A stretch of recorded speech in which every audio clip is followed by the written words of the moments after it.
Folks, you're with Tacitus today at your pushback channel. Thank you for joining this audio live stream. In this essay, I'd like to talk about installing solar panels on residential housing, or any housing, I suppose, rooftop, but particularly the residential housing. Now, there's a couple of people in the street who've, further down the street, who've installed quite a, well, one of them anyways, pretty much covered their whole roof in solar panels and laid out quite a bit of money in installation, and apparently the roof trussing had to be strengthened and that sort of stuff. So there was extra type engineering work there. And then people a little bit further on again who put in, I suppose, what you'd call a mid-size, but pretty decent. So one would have been close to 40 panels, and then maybe 22 panels for the other one. So both pretty substantial. Now the people that installed the 40 panel one, this was some months ago, and I was interested. I hadn't really thought about it, but I was interested to just see how much they'd saved, or whether they were, in fact, it was a net gain of some sort in terms of they were selling the surplus electricity to the grid, maybe because they've got such a lot of panels, surplus electricity to the grid, and therefore maybe they were making money out of it. Who knows?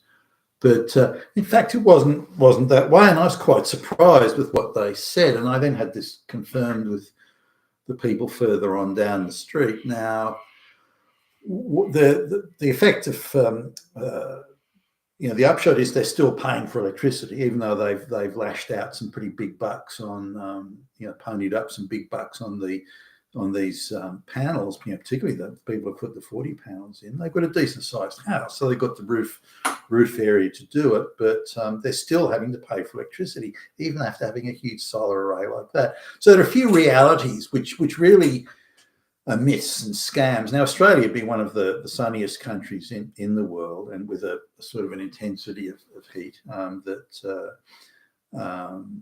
would capture a lot of solar electricity.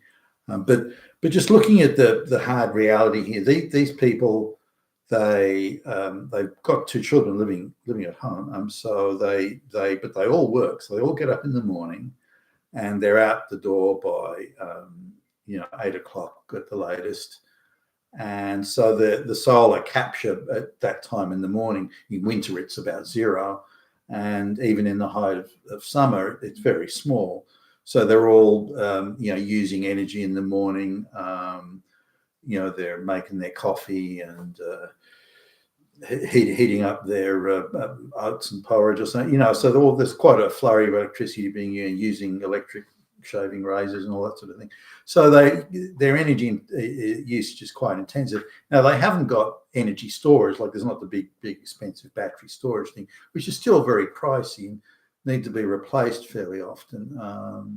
And from people I've known who have them, they say there's a fair bit of maintenance and upkeep work with the energy storage batteries. But anyway, so their energy, so their electricity usage is quite intensive early in the morning. Then they all go out, and so they're out at they're out to their jobs and at their work and doing whatever, and they don't come back until about 6. So and that's when the energy intensive stuff starts again, when they're cooking dinner or heating it up, running microwave ovens and again making their coffee and whatever else, washing machines and the like. So their energy usage is quite intense in the evening, but at that stage in winter, the capture of sun is zero, and even in summer it's a very small energy capture. So in fact, at the two most energy intensive times of the day, the solar panels aren't collecting any, or nothing to speak of, collecting any energy. So they're still using energy or electricity off the grid. Now, let's look at the weekend then. Given the amount of them, they can't save up all their washing just for the weekend, and so use their washing machines and if it's raining, their dryers and everything just on the weekend. Now, it may not be sunny on the weekend, maybe overcast, or it may be raining or so. So it doesn't mean just because it's the weekend they're going to capture energy too much there. So out of sort of 8 weekend days a month, 2.5 of them are capturing energy as in enough to cover the consumption. The others are not. So it's not like they're really timing it so that the sun isn't go, okay, we'll shine for you on the weekend so you can do all your energy intensive usage there. Now they can do other things that they thought of doing, and so I was talking it through, and they could say get an extra super big clothes washing machine, so they could save all their washing to the weekend. But again, they're relying on the weekend. Those are quite energy intensive washing machines, so they're relying on the sun shining on those times, and if not, then they've got another hit of electricity. So they've thought about other things such as putting washing machines on timers, putting those ovens, like the tabletop type size ovens, and putting like stews or curries or things like that in there so that they cook during the day when the energy capture is at its greatest. But they're saying they have to, if they want to try and sort of benefit from the energy, the bigger energy capture around midday and early afternoon, they really have to buy new equipment. They've got to change how they do things, put in special timing equipment. Sometimes it doesn't switch on properly or boils up. So there's a lot of organising and pre-planning and buying new things to make that productive, which is again going to cost them many thousands of dollars in addition to having lashed out on the solar. So they've been unable to make it pay. Now, particularly in the hot weather, when they want to use air conditioning, or in the colder weather when they want to use heating. So they switched from a gas heating to electric heating because they got the solar, which is again another expense. So instead of they are saving, but instead of spending, for example, 100, I'm rounding numbers here, instead of spending $100 a month on electricity, they're now spending $70 a month. So there's no real saving so they're saying it's going to be 10 to 12 years before they even break even, given the savings they've made and given the cost of the installation. This was a government subsidized installation. And on top of that, if you look at the different equipment, as in kitchen equipment, washing machines and other things they've had to buy in order to try and maximize the benefit of having solar and so on. Again, they've spent many thousands on that. So really, the technology needs to be that you can store energy easily overnight, or at least for 24 to 40, at very least 24 to 48 hours, because this day might be sunny, but the next day may not be. And now the other thing is they're selling their electricity to the grid, but the rate that they're getting for their kilowatt hour or whatever the measurement is, the rate that they're getting for that is quite small.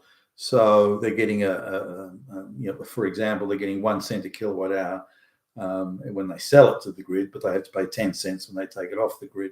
So really, it's a minuscule amount, and it's been they would say, or not would say, have said, it's pretty much a waste of time. So the technology and energy storage needs to really come and be affordable and very easy and convenient. And the energy capture needs to be much more efficient and effective if solar is to work and be the benefit and the panacea that the leftists say it is. Now the government people go, so well, electricity is expensive. Too bad. Get solar panels. Now that's just not the answer. Now if you're living at home, if you're at home all day, like say you're working from home, or maybe you're retired or something like that, or you got a home office and you work from home, so that you don't have an intense early morning and evening usage, or you're prepared to reorganize your life and say do bulk cooking on the weekend when during the midday time slot when you've got the maximum energy capture on a sunny day. But what if the weekend isn't sunny, and so on. So really it involves major upheavals in organization and pre-planning, quite an outlay in capital, and you're still not independent of the grid. Now, if you're independent of the electricity grid, sure, that's a benefit, but they're not. Now, in the smaller one where they've got, I think 22 or 23 panels, they're pretty much saying the same. Given they haven't laid out so much cash to put in the big panels, they're probably not in a worse situation, but their payoff and break even is still going to be close to 10 years. And they can only make it pay if they're at home all day. And that's the only way. And then they can reduce the payoff to maybe 5 years, something like that. But it still shows what a scam it is, that these panels really don't change much at all. Now, there are other things that people can do, like say they've got off-peak water heating, so that the water heating heats during the night at what's called an off-peak rate.